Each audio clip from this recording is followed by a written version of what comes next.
Presenters who have come before us, they always talk about operating at the 30,000 foot level. Some go up to 50,000, you know, they keep going up into the stratosphere. My world is at 1,305 feet.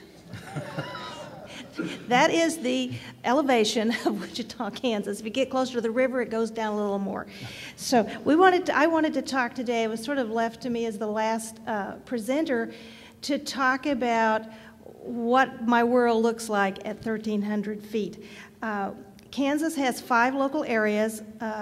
South Central Kansas is local area 4.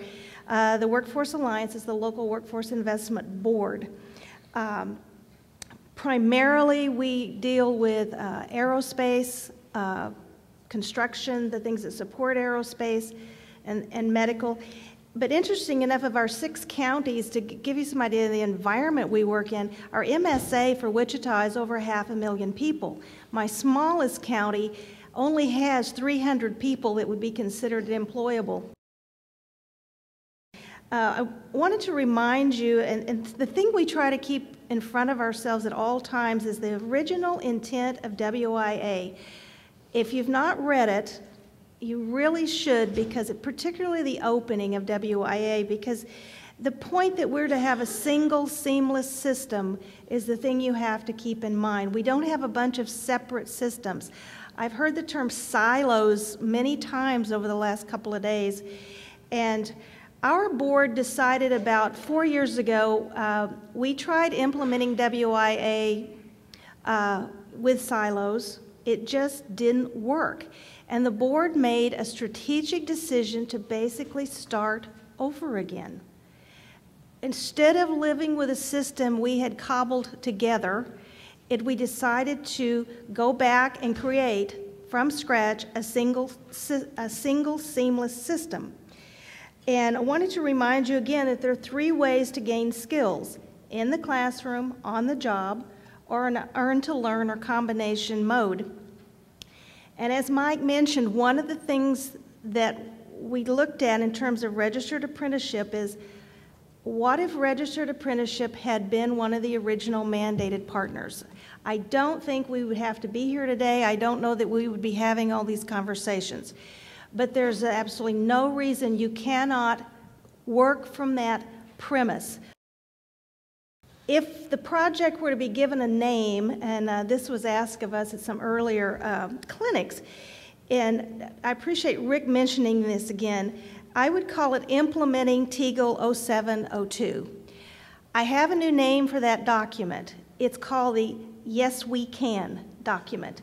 For every single question you have about can we, should we, could we, can we get away with it, will we go to jail if we do it, go west, yes we can.